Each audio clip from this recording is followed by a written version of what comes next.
자, 172페이지에 컨버스부터 보겠습니다. 컨버스. 자, 이 컨버스 이론을 한번 보시면은, 자, 레일리.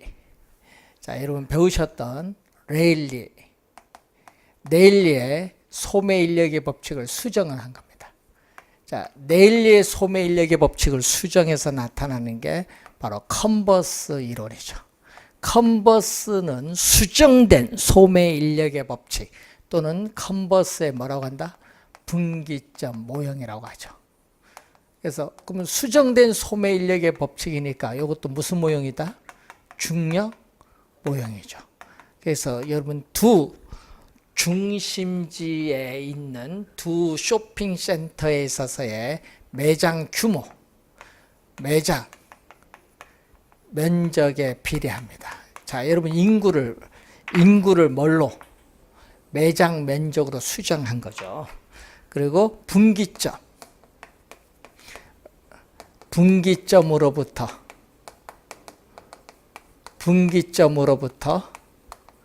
거리의 제곱에 반비례한다. 자, 분기점으로부터 거리 제곱에 반비례한다는 거죠. 자, 여기 비례 반비례를 좀 주의했죠. 바꿔서 또 출제 많이 하죠. 자, 그러면은 우리가 이런 얘기죠. 우리가 A 쇼핑센터. 자, A 쇼핑센터 매장 면적이 얼마? 우리는 1000제곱미터다. 자, 우리가 B 쇼핑센터. 자, B 쇼핑센터의 매장 면적이 얼마? 9000제곱미터다. 자, 이런 얘기죠. 자, 그러면 상권의 경계는 쇼핑센터의 규모가 작은 A 쇼핑센터 가까이 결정되는데 이게 바로 상권의 경계인 분기점입니다. 자, 두 쇼핑센터 간의 거리가 12km일 때 그러면 이게 여러분 X 킬로미터라면은 이것은 얼마죠? 12-X 킬로미터가 되겠죠. 자, 이렇게 두 쇼핑센터가 미치는 구매 영향력이 같은 이 점이 바로 뭐가 돼? 상권의 경계인 분기점이 된다는 그러한 내용이 컨버스의 모형이죠. 자, 우리는 이 허프가 중요한데 허프는 우리가 상권 내에 다수의 경쟁 점포들이 존재하고 있다고 가정을 하죠. 그래서 우리 소비자, 거주지에 있는 인구들이 특정 점포를 방문해서 물건을 경험적으로 살 확률이 몇 프로냐? 이 확률적 우리 상권 분석 모형을 사용한다. 이 확률적 상권 분석 모형을 우리가 사용을 한다는 거죠. 자, 그래서 이 확률적 모형인데 문제는 요거는 우리가 관련해서 공간 거리 마찰 계수가 있죠. 자, 공간 거리 마찰 계수는 점포의 성격이라든지 또는 교통의 편의성, 매장 이미지 등 여러 가지 요인에 의해서 달라지겠지만은 우리는 뭐라고 가정한다? 2라고 가정한다. 자, 여러분 2라고 가정을 한다는 것은 뭐를 적용하겠다? 우리는 중력 모형을 적용하겠다. 이런 얘기입니다. 중력 모형을 적용하는데 중력 모형은 또 뭐에 비례한다? 우리는 상점의 규모인 또 매장 면적에 비례, 상점의 규모인 매장 면적에 비례하고 거리의 제곱에 반비례한다. 자, 이때 매장 면적에 비례하고 거리 제곱에 반비례한다는 내용이죠. 자, 예를 들어 볼까요? 자, 예를 들어서 우리가 할인점. 자, A 할인점의 매장 면적이 4000제곱미터. 자, 4000제곱미터인데, 자, 소비자 거주지의 인구가 되겠죠. 자, 이 소비자 거주지의 인구가 우리 5만 명이다. 자, 2km 거리에 A 할인점이 있고 이 3km 거리에 B 할인점이 있다. B 할인점의 매장 규모 9,000제곱미터다. 자, 이 소비자 거주지에 있는 인구 5만 명이 A 할인점을 방문해서 물건을 살 확률이 얼마인가 경험적으로. 자, 그러면 A 할인점에 방문해서 물건을 살 확률을 우리는 전문용어로 뭘로 표현하냐면은 시장 점유율. 전문용어로서 시장 점유율로 표현합니다. 이 시장 점유율로 표현한다. 그럼 이 시장 점유율인데 분모는 뭐죠? 분모는 상권 내에 각 할인점의 유인력의 합계. A 할인점의 유인력은 뭐에 비례? 매장 면적 4천에 비례. 거리 2km죠. 거리 제곱의 반비례. B 할인점의 유인력 9천에 비례. 거리의 제곱의 반비례. 더해주면은 각 할인점의 유인력의 합계.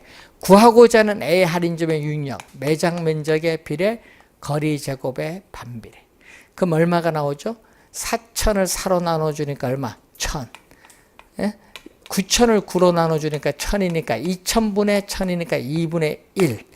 자, 시장 점유율은 퍼센티지 개념이니까 100을 곱해주니까 몇 프로가 나오죠? 50%가 되겠죠. 50%. 자, 그럼 A 할인점의 시장 점유율이 주어지면은 이용객수는 얼마냐? 이용객수. 자, A 할인점의 이용객수는 얼마냐? 이용객수는 우리가 소비자 거주지 인구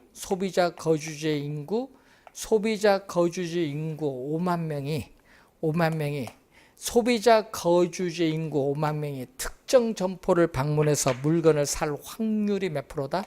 50%다. 50%니까 얼마가 나오죠? 2만 5천 명이 우리가 구하고자 하는 거죠. 그러니까 요 두 개를 묻는 문제를 계속 출제를 했는데 올해 출제 가능성이 높아요. 왜냐? 작년, 재작년 랠리 계산 문제를 냈기 때문에 올해는 허프 쪽이 상당히 중요하다 이렇게 보시면 되겠습니다. 자, 174페이지 보시면은 넬슨이 나오죠. 넬슨의 소매 입지 이론인데 넬슨은 점포의 경영 주체가 우리는 어느 장소, 지점의 점포를 입지시켜야 그 점포로부터 최대의 매출고, 매상고를 올릴 수 있느냐. 점포 입지 원칙 8가지를 제시하는데 그 8가지 중에서 우리는 넬슨은 뭐를? 양립성을 우리는 강조하고 있다. 서로 보완관계에 있는 상품을 판매하는 우리가 인접 점포들 간의 고객을 서로 주고받으면서 매출액을 올리려는 형상, 양립성을 강조한다는 그러한 내용이 우리가 넬슨의 이론입니다. 자, 크리스탈러 이론을 보시면은 자, 170 우리가 5페이지에 크리스탈러 1933년 독일의 남부 도시를 대상으로 나타나는 서비스업에 대한 입지 이론이죠. 그래서 우리는 단일 재화를 판매하는 우리가 상점에 대한 공간 구조 이론을 의미하는데 크리스탈러의 중심지 이론입니다. 이때 크리스탈러는 우리가 중심지의 형성 과정에 초점을 두고 있다. 자, 이 중심지의 형성 과정에 초점을 두고 있는 이론인데, 자, 이때 재화의 도달 거리. 자, 재화의 도달 거리와 최소 요구치 관계를 설명하는 이론을 말하죠. 자, 그러면 중심지라는 것은, 자, 우리는 재화나 서비스를 생산을 해서 고객이 존재하는 배후지에 공급할 수 있는 중심 기능을 가진 장소를 중심지라고 합니다. 그럼 이게 중심지인데, 그럼 중심지에서 생산된 재화나 서비스를 고객이 존재하는 지역 공급을 하는데, 공급할 수 있는 이 최대한의 이 거리, 이 최대한의 이 거리를 우리는 뭐라고 하냐? 재화의 도달 거리 범위다. 자, 재화의 도달거리 범위를 말한다. 재화의 도달거리 범위를 말한다. 재화의 도달거리 범위. 자, 재화의 도달거리 범위를 우리가 말하는 개념이 되겠습니다. 재화의 도달거리 범위를 말하는 개념. 자, 그러면 이때 최소 요구치는 뭐냐? 중심지 있는 점포들이 망하지 않고 생존하기 위해서는 매출액이 최소 얼마가 돼야 됩니다. 그래서 중심지에 있는 점포들이 중심의 기능을 유지하기 위한 최소한의 고객 수 또는 수요의 수준을 나타내는 이 범위를 우리는 최소 요구치에 있어서의 범위인데, 그럼 중심지가 성립을 하기 위해서는 이 최소 요구치 범위가 재화의 도달거리 범위 내에 이렇게 존재하고 있을 때 우리는 중심지가 성립을 합니다. 그래서 이 중심성의 상대적 크기에 따라 중심지를 크게 고차원 우리가 중심지, 우리가 또 중차원 중심지, 저차원 중심지로 구분하는데, 중심지 기능이 먼 지역에까지 영향을 미치면 고차원 중심지로서 백화점을 예를 들어 볼 수 있고, 중차원 중심지는 학교의 학군, 일정 지역에 영향을 미치는 학교의 학군, 저차원 중심지는 중심지 기능이 가까운 지역에 영향을 미치는 편의점, 저차원 중심지입니다. 자, 그러면은 중심지 이론의 내용을 보면은 이 백화점, 롯데백화점 간의 간격은 멀어요. 그래서 고차 중심지와 고차 중심지의 간격은 더 멀고요. 고차 중심지일수록 규모는 크고 다양한 중심의 기능을 가지고 편의점 간의 간격은 가까워요. 저차 중심지와 저차 중심지 간의 간격은 가깝고요. 이 교통 원리, 시장 원리, 행정 원리에 따라 중심지 수나 모형은 또 많은 영향을 받게 됩니다. 그래서 이 저차원 중심지가 고차원 중심지로 갈수록 이렇게 저차원 중심지가 점점 줄어들어서 그 모양이 피라미드 형태를 띠게 된다는 그런 내용이 되겠죠. 자, 그래서 우리가 중심지가 하나다, 단일 중심지일 때 상권의 배후지의 형태는 원형의 형태를 띠지만은, 원형의 형태를 띠고 있지만은 우리는 다수의 중심지가 분포한다. 크리스탈러 이론은 다수의 중심지가 분포되어 있다고 보는 거죠. 다수의 중심지가 분포될 때는 우리는 상권의 형태는 무슨 형태? 정육각형 형태가 이상적이라는 걸 꼭 기억을 해야 되겠죠. 그래서 중심지가 형성되는 과정을 보면은, 자, 여기 배후지 뭐죠? 외접형인데, 여기 중심지에서 우리는 이렇게 이 상권의 범위까지 이렇게 공급이 돼요. 중심지에서 이 상권의 범위까지는 공급되는데 이 부분은 공급이 안 돼요. 이렇게 재화나 서비스가 미도달되는 지역이 발생해요. 그럼 이것이 이때 배후지 중첩이 되죠. 불필요한 경쟁이 발생을 하는 배후지 중첩형이 나타나서 이 모양이 이렇게 뭘로 간다? 경쟁이 최소화되는 지역인 뭘로 간다? 이렇게 정육각형 형태로 가는 거죠. 자, 정육각형 형태로 가면 어떻게 돼요? 중심지에서 생산된 재화나 서비스가 이렇게 다 뭐 한다? 공급을 이렇게 다 하는 거죠. 자, 이것을 말하는 거죠. 정육각형이 이상적인 형태다. 다수의 중심지가 분포되어 있는 경우에 그렇습니다. 자, 그리고 애플범 교수에 있어서의 CST는 커스터머 스파팅 테크니크, 소비자 분포 기법 또는 고객 출발지 조사 기법이라고 하는데, 현재 영업 중인 시설이 있거든요. 이마트가 있다.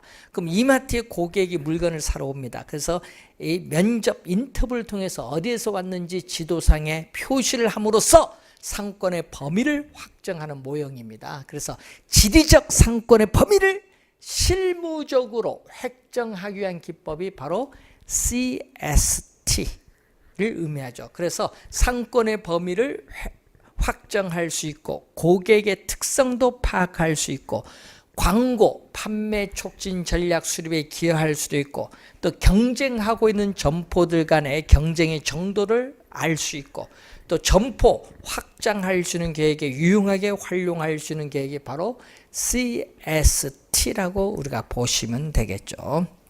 자, 그런 내용이 우리 보는 거고, 이 매장용, 상업용 부동산의 부지 선정 단계를 보면은 이런 단계죠.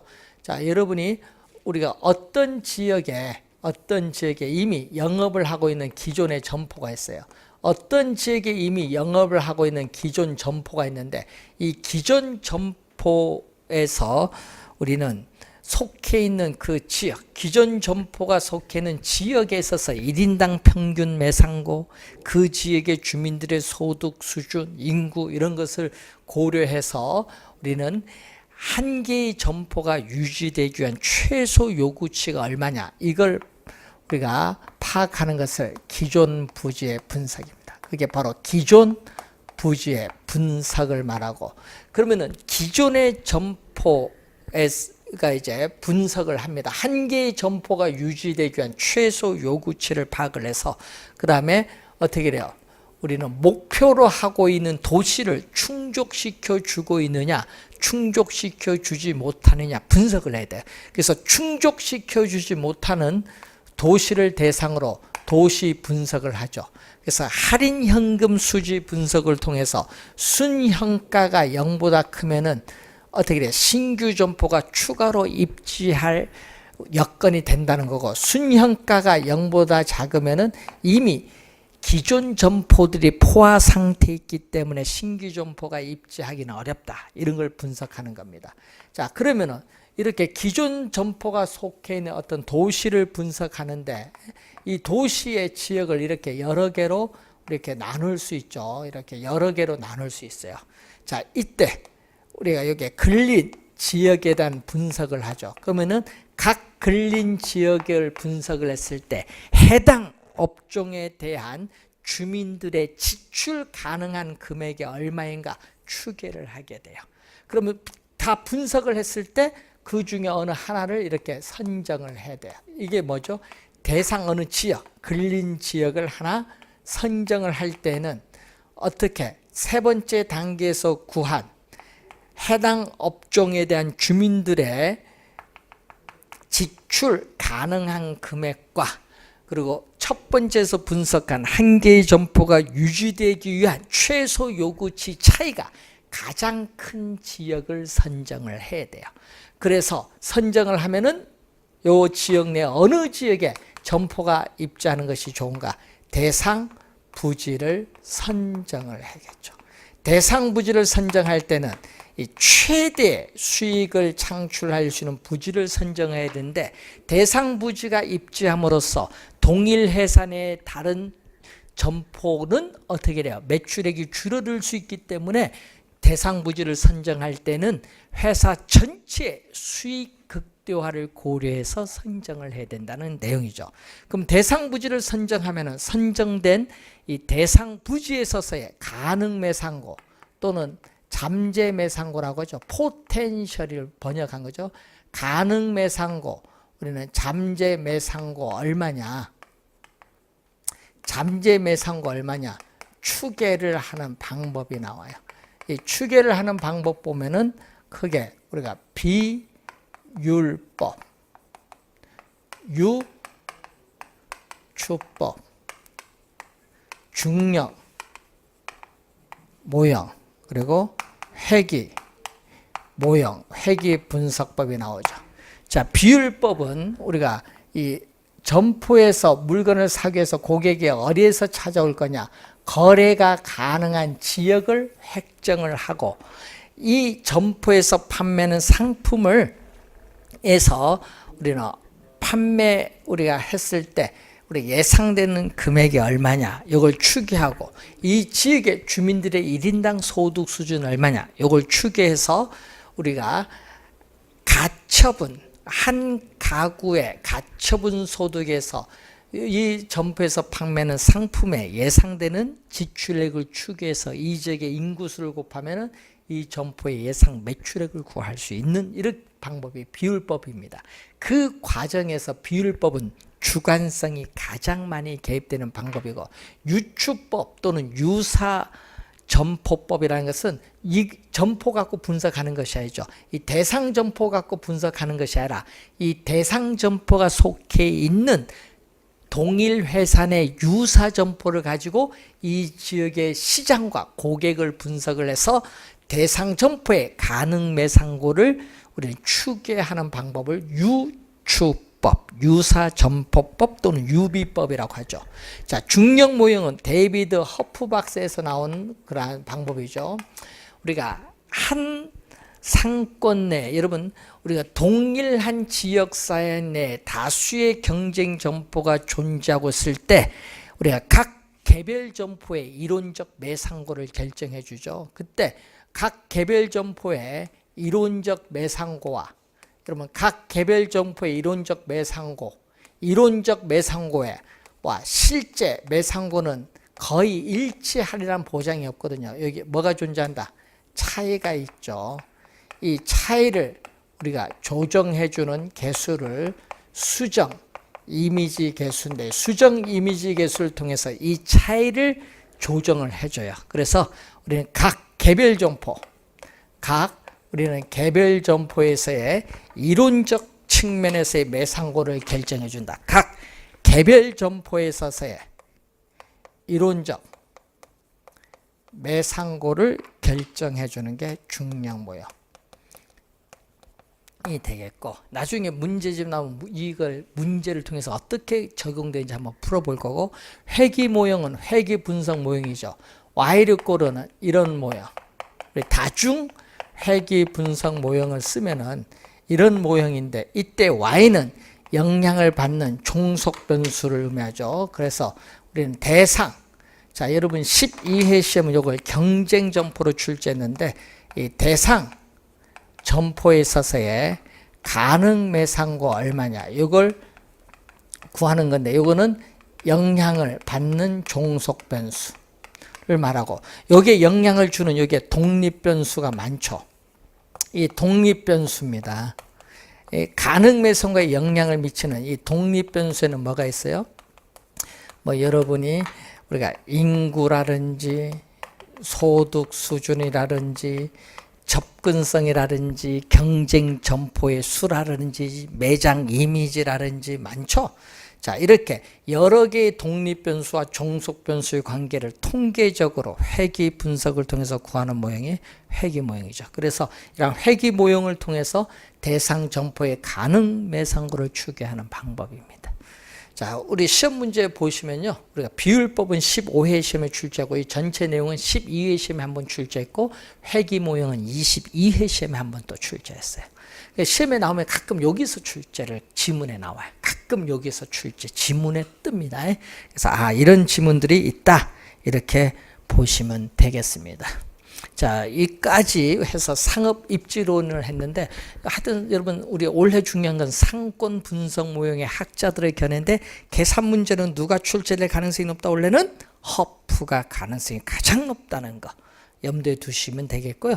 그래서 우리가 다음 주 시간에는 배부의 공업 입지론, 그리고 우리가 지대 공간구조 이론을 거쳐서 부동산 정책 이론으로 들어가도록 하겠습니다. 자, 오늘 수고하셨습니다.